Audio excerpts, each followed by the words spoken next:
With us now, the former New Jersey governor, presidential candidate Chris Christie, what he makes of this. Governor, it's always good to see you, sir. You had called the speaker race an embarrassment. It's been settled, I guess, today on Mike Johnson of Louisiana. What do you make of it?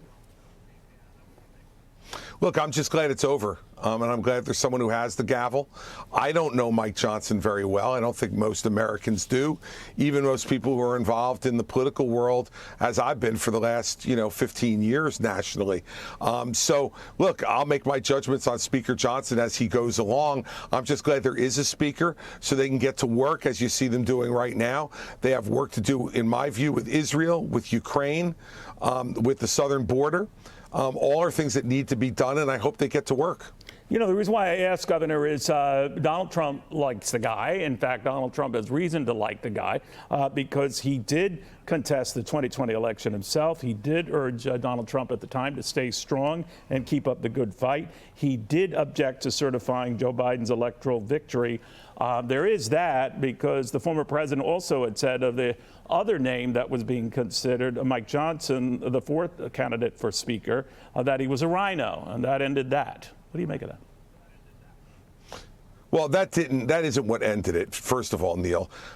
There were problems with Congressman Emmer's candidacy right from the beginning because of things that had absolutely nothing to do with Donald Trump, and votes that he took on spending and votes that he took on same-sex marriage, et cetera, that a number of people in the caucus, objected to. Donald Trump always tries to take credit for things that he has absolutely nothing to do with, and Tom Emmer's defeat for Speaker had nothing to do with Donald Trump. Had everything to do with votes that Tom Emmer made during his time there that some people found objectionable, and you have very little margin for error.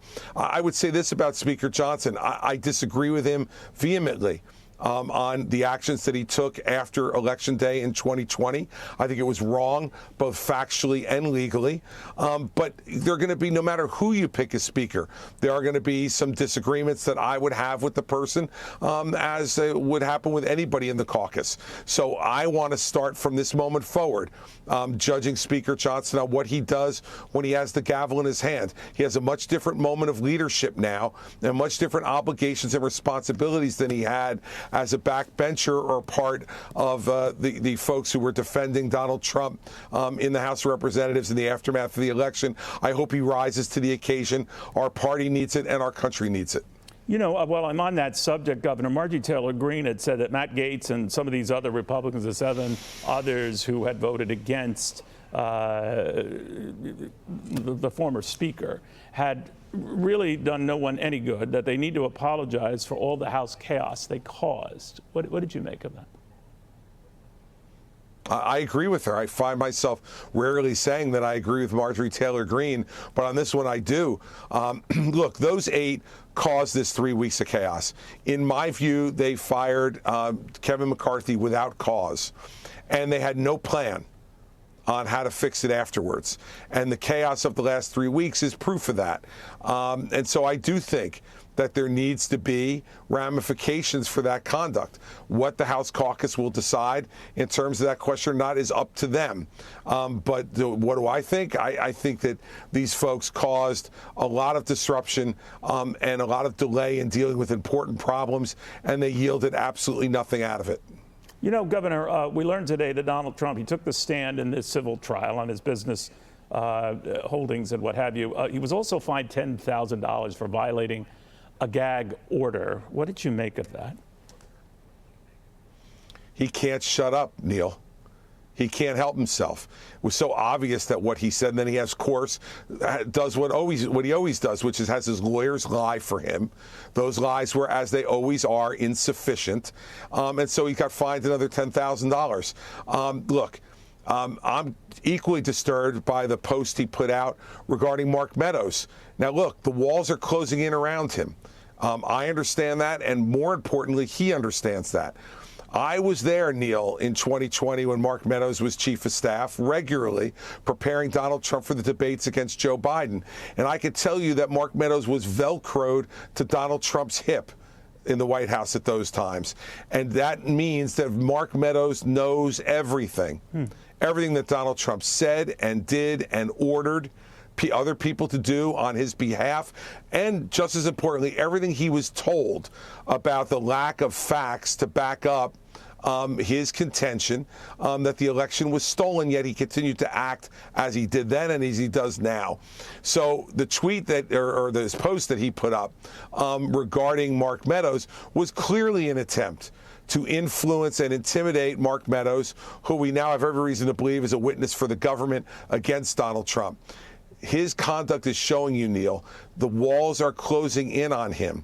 And the Republican Party needs to look at this and say, no matter what you think of what kind of president Donald Trump was, this is not going to be a pretty campaign if he is the nominee of our party. We need to pull away from the precipice here and pick someone who will actually make Joe Biden the focus of the next election, not Donald Trump. You know, we are learning, to your point, that the former Chief of Staff, Mark Meadows, has entered into a partial immunity deal with the government. We don't know the details of that, to your point, Governor, but I was following this list of those who entered plea deals with the government: Sidney Powell and Jenna Ellis and Ken Chesebro. You could already talk about Mike Cole, and that was some time ago, his former business partner. There's a lot of there, and I'm just wondering where you think it goes. I mean, these guys obviously have struck deals for falsely claiming that the 2020 election was stolen. So we know that they're more inclined to raise issues that could be problematic for the former president. How do you see it? Well, it's really a problem when all of your lawyers have admitted to committing crimes. That's a problem. And it's a problem in two respects. One, what the hell kind of lawyers were you picking to have around you? And the answer to that is only lawyers who would agree with his ridiculous premise that the election was stolen. He couldn't get good lawyers. He told me that himself in December of 2020, that he had a hard time getting any good lawyers to work for him. And he wanted to know why that was. And at the time, what I said to him was, there are two reasons. One, you don't listen to advice. And two, you don't pay your bills. And lawyers aren't going to work for somebody who does either of those, let alone both. This is a guy who only picked these lawyers now who are obviously admitting to committing crimes. That's problem one. The other problem with that is that there is no longer any attorney-client privilege with him if part of those discussions were in the midst of committing crimes. There's something called the crime fraud exception to attorney-client privilege. And so the fact is these folks are going to be able to talk about everything that they discussed with him, and just as importantly, everything he was told by people like Pat Cipollone and Bill Barr, who have testified that they told him that he had no basis to be doing any of this stuff. And one of them warned him, you're going to be spending the rest of your life in courtrooms and around lawyers if you continue this, and they were prophetic. You know, Governor, you have an ad running right now. I believe it features Benjamin Netanyahu, President Zelensky of Ukraine. The clear message is that you support these countries and their battle dealing with terror and dealing with sinister interests. But you're in a party right now where that is not universally felt. And there are many of your colleagues running for president who don't share that support for Ukraine, or certainly overdoing it when it comes even to Israel. What do you think of that? Leadership, Neil, real leadership, is the job of trying to convince people that the position you're taking is the right one for them and for our country. And it's not just about reading polls and responding to polls. And unfortunately, I think that's what you see a number of the people who are running for president, including Donald Trump, doing. The fact is, this is a dangerous world where the Chinese are not following any polls about whether they should be supporting Russia in the war against Ukraine. The Russians are not following any polls in Russia about that invasion. The Iranians are not following any polls about whether they should support Hamas or give drone technology to the Russians to attack the Ukrainian homeland. Our adversaries are not doing that. We cannot do it either.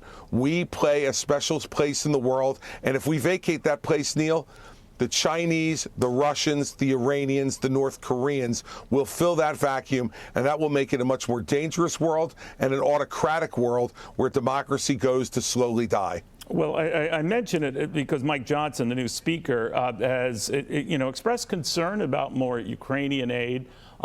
He is among those with this growing number in the House, as you know, sir, and even among some of your presidential fellow candidates, that we don't want to pour good money after bad. What would you say to the new speaker and to others? What I would say is when you spend 5% of your annual Pentagon budget supporting Ukraine, and they've degraded 50% of the Russian military hardware, that's a pretty good investment. When you don't have to send American men and women to Ukraine, despite the fact, Neil, that in 1992, when the United States asked Ukraine to send nuclear missiles back to Russia after the fall of the Soviet Union, and we promised them if your territorial integrity was breached, we would protect you, and we're violating that promise. We need to stand up to the promises that we gave. They stood up to their promise and returned nuclear weapons to Russia. We're not standing up completely to our end of the promise. We need to do that, because if we don't, our other allies in the world will question whether our promises are worth anything. And that makes the world a much more dangerous place. And what I'd say to the new speaker is, let the will of the House be done.